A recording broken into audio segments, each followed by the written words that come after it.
Terima kasih atas supportnya. Jika belum, jangan lupa like dan subscribe. Assalamualaikum warahmatullahi wabarakatuh. Selamat berjumpa kembali. Semoga dijumpai dalam keadaan sehat walafiat dan sukses hendaknya dalam menjalankan aktivitas sehari-hari. Sebelum kita lanjutkan video ini, marilah sama-sama kita berselawat kepada Nabi. Allahumma sholli ala Sayyidina Muhammad wa ala ali Sayyidina Muhammad. Dalam video kali ini kita akan membahas tentang pendekatan kemandirian informasi dalam pengembangan masyarakat. Nanti kita akan coba membahas tentang membangun kemandirian informasi masyarakat melalui sistem informasi desa atau SID. Nah, untuk memahami ini terlebih dahulu kita harus memahami mandiri. Apa sih mandiri itu? Mandiri merupakan suatu hal yang penting dan harus dimiliki setiap manusia agar manusia tidak selalu bergantung kepada individu yang lain. Seseorang dikatakan mandiri apabila dirinya telah mampu menyelesaikan permasalahannya sendiri tanpa bergantung kepada orang lain. Orang yang mandiri mampu mengatur hidupnya sendiri dalam kesehariannya. Dikatakan juga bahwa manusia terlahir dalam kondisi yang tidak mandiri, atau dalam bahasa lain dalam bentuk yang tidak berdaya, yang membuat manusia itu akan bergantung kepada orang tuanya dan orang-orang yang berada di lingkungannya, sehingga dalam kurun waktu tertentu. Seiring dengan berjalannya waktu dan berkembangnya proses manusia itu, seorang individu perlahan-lahan akan melepaskan diri dari ketergantungannya dengan orang tuanya dan orang yang ada di sekitarnya, dan mulai belajar untuk mandiri. Hal ini merupakan suatu proses alamiah yang dialami oleh manusia. Mandiri atau sering juga disebut berdiri di atas kaki sendiri merupakan kemampuan seseorang untuk tidak bergantung kepada orang lain, terutama orang tua dan orang-orang di sekitarnya, serta dapat bertanggung jawab atas semua hal yang telah dilakukannya. Manusia, mulai dari proses lahir sampai proses menuju dewasa, merupakan proses menuju kemandirian. Nah, lalu selanjutnya kita akan memahami what is independently. Apa itu mandiri? Mandiri itu adalah berdiri sendiri, tidak bergantung seutuhnya kepada individu lain. Mandiri itu juga harus berani dan menghasilkan sikap produktif.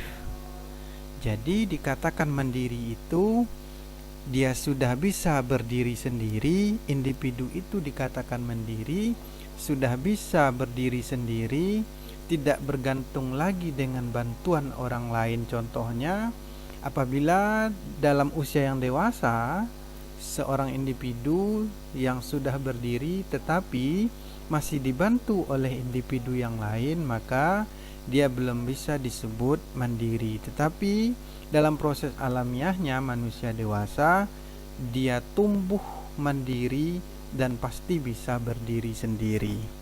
Itu dari definisi what is independently. Apa itu mandiri? Kita masuk kepada memahami pengertian kemandirian. Kemandirian itu merupakan sikap dan perilaku yang berani dalam mengambil keputusan. Nah, sikap, perilaku, pikiran, tindakan ini mencerminkan bahwa suatu saat dihadapi sebuah problem, maka dengan penuh keberanian dia akan mengambil sebuah keputusan. Berani itu sudah dikatakan seseorang sudah memiliki kemandirian. Selain itu, tidak dipengaruhi dan diintimidasi oleh individu lain. Keputusannya tidak akan dipengaruhi oleh pendapat orang lain, tidak akan dipengaruhi oleh statement orang lain, dan tidak akan dipengaruhi oleh pendapat siapapun yang dirasa oleh individu sendiri bahwa dia telah melakukan sebuah kebenaran, yang akhirnya akan melahirkan sikap confident, kepercayaan diri yang tinggi. Karena dengan penuh keyakinan dan keberanian keputusan yang dia lakukan tadi, maka akhirnya akan melahirkan sebuah sikap atau kepercayaan diri yang penuh dan sangat mendalam.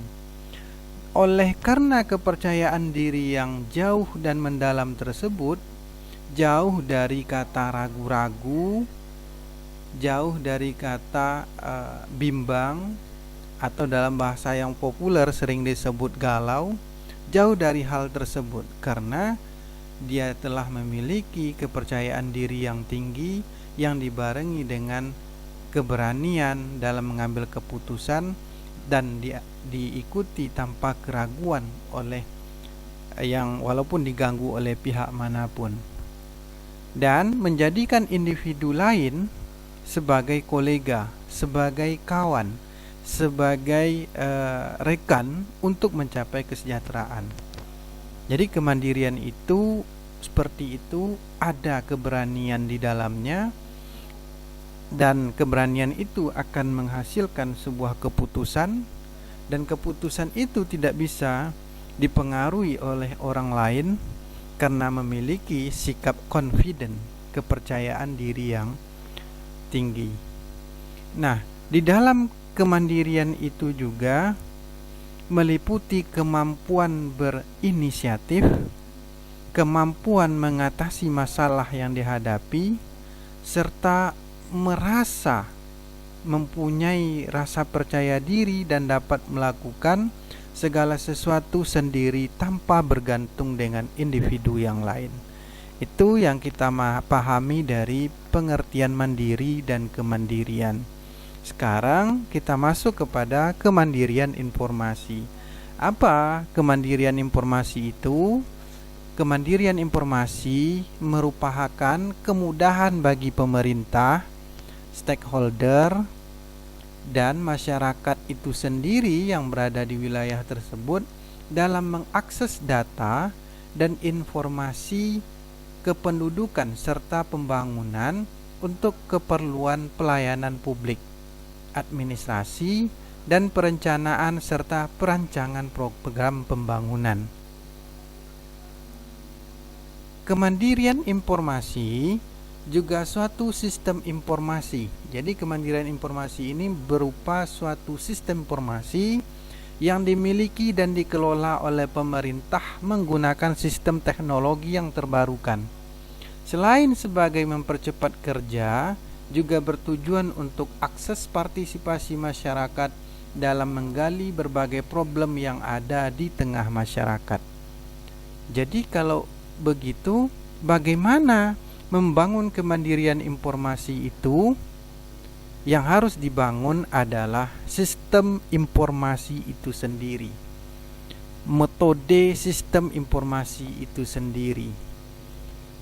Nah, pertama, sistem informasi itu adalah berbentuk perangkat kerja atau alat yang dibangun untuk mendukung peran komunitas di tingkat desa dalam pengelolaan potensi dan sumber daya yang dimiliki. Jadi sistem informasi itu berupa sebuah alat kerja yang diciptakan oleh pemerintah setempat, oleh suatu organisasi yang berada di wilayah kerja tersebut, agar mempermudah kerja komunitas, membantu kerja komunitas dalam mengelola potensi dan sumber daya yang dimiliki di tempat tersebut.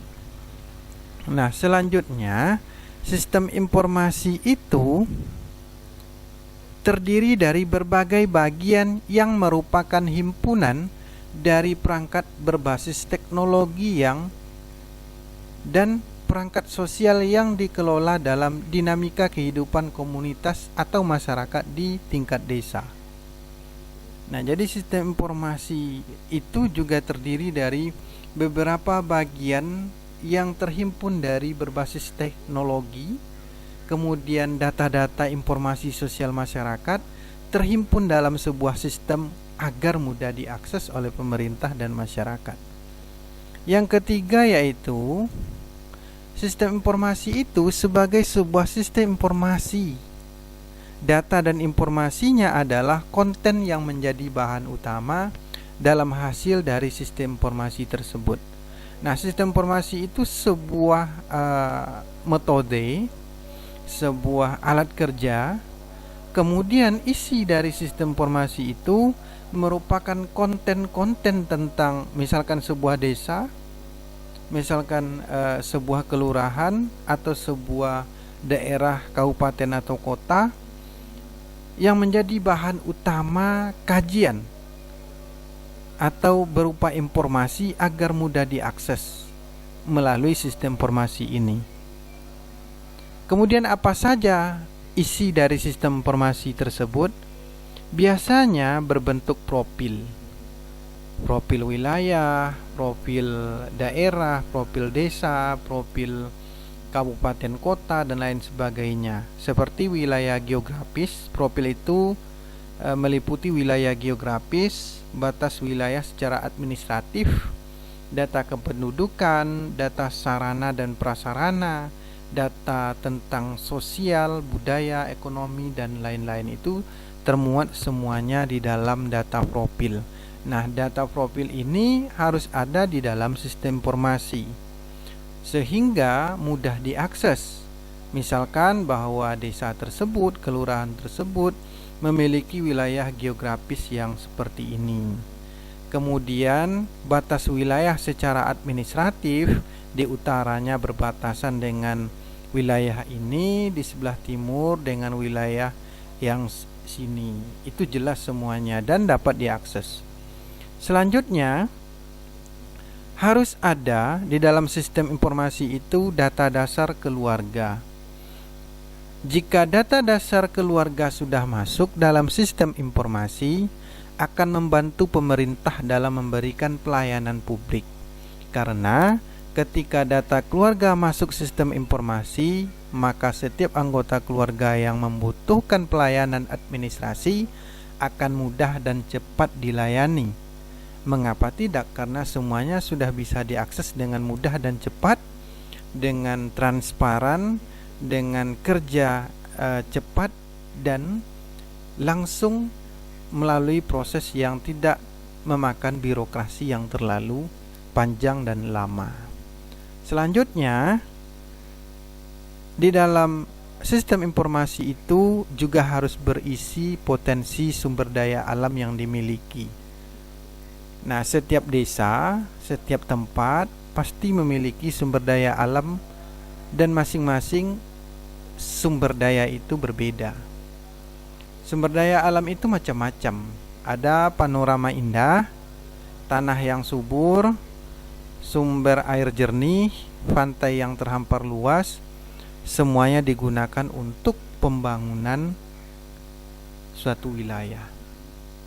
Nah, tiga hal inilah yang harus ada sebagai informasi awal, sebagai komunikasi ataupun sebuah kemandirian informasi itu harus membuat profil, harus memuat data dasar keluarga, harus memuat potensi sumber daya alam agar semua yang dibutuhkan tentang informasi sebuah tempat tersebut bisa diakses secara mudah dan cepat. Sebagai contoh, kita masuk kepada aplikatifnya, sistem informasi desa dalam membangun kemandirian informasi masyarakat. Landasannya adalah Undang-Undang Nomor 6 Tahun 2014 tentang pembangunan desa dalam pasal 86. Pasal itu berbunyi pertama, desa berhak mendapatkan akses informasi melalui sistem informasi desa yang dikembangkan oleh pemerintah daerah, kabupaten atau kota. Kemudian yang kedua, pemerintah desa dan pemerintah daerah wajib mengembangkan sistem informasi desa dan pembangunan kawasan pedesaan. Nah, dari tahun 2014 itu undang-undang telah memerintahkan, telah menginstruksikan kepada pemerintah desa dan pemerintah daerah wajib mengembangkan sistem informasi sesuai daerah masing-masing agar pembangunan kawasan pedesaan itu bisa diakses secara mudah. Nah, yang ketiga, dalam undang-undang yang sama, bahwa sistem informasi desa itu sebagaimana dimaksud dalam ayat 2 tadi meliputi fasilitas perangkat keras dan perangkat lunak. Apa ini perangkat keras dan lunak itu?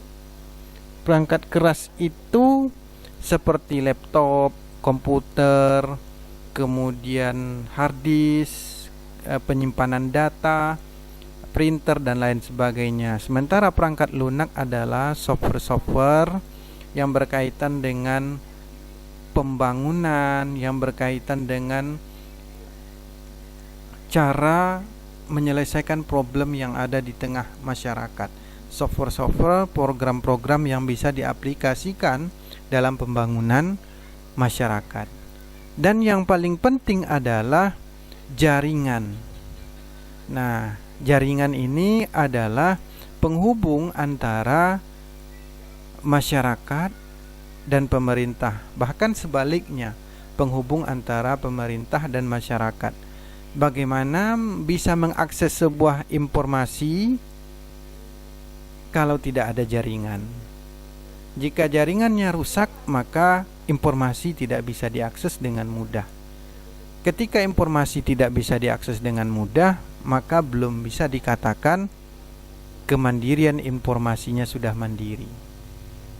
Itu belum bisa disebut bahwa informasinya sudah mandiri, tetapi informasinya belum mandiri. Dan yang tak kalah pentingnya adalah sumber daya manusia. Sumber daya manusianya harus bisa mengoperasikan sistem informasi tersebut. Ketika sumber daya manusianya tidak bisa mengoperasikan operasional sistem informasinya, maka akan muncul kekeliruan data yang harus ada di dalam sistem informasi tadi. Bagaimana informasi sebuah profil desa, misalkan data dasar keluarga tentang sumber daya alam setempat dimuat, ketika sumber daya manusianya tidak bisa mengoperasikan atau mengoperasionalkan sistem informasi tersebut.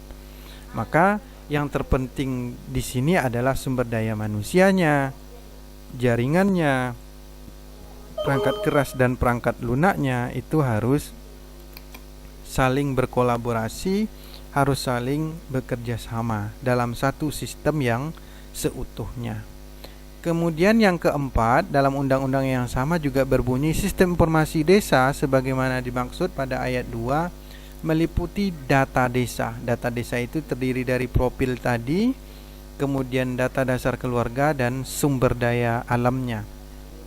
Dan pembangunan desa, kawasan pedesaan, serta informasi lain yang berkaitan dengan pembangunan desa dan kawasan desa.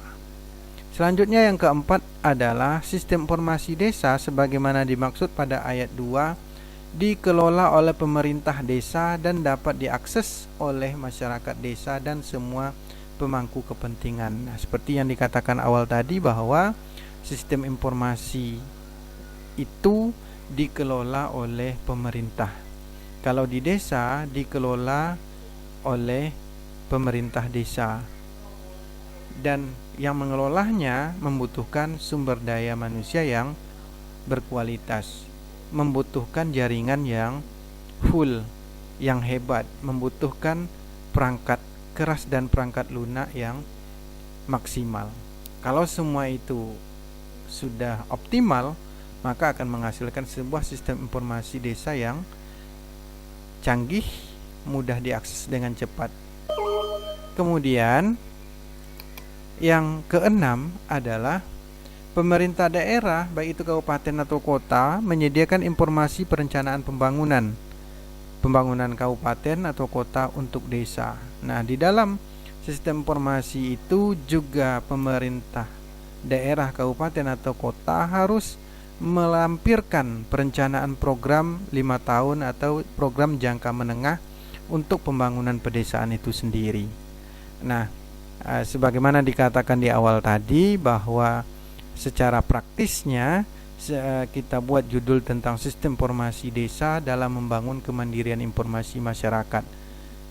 Hal ini harus berlandaskan pada Undang-Undang Nomor 6 Tahun 2014 tentang Pembangunan Desa. Dalam pasal 86 terdiri dari 6 kategori ini, bahwa kesimpulannya sistem informasi itu harus dibangun, baik itu oleh pemerintah atau yang terkecil pemerintah desa, agar semua informasi yang berkaitan dengan pembangunan, berkaitan dengan masyarakat, berkaitan dengan sumber daya alam bisa diakses dengan mudah dan cepat. Ini gunanya untuk pemangku kepentingan dalam pembangunan itu bisa mengambil keputusan dengan mudah dan cepat.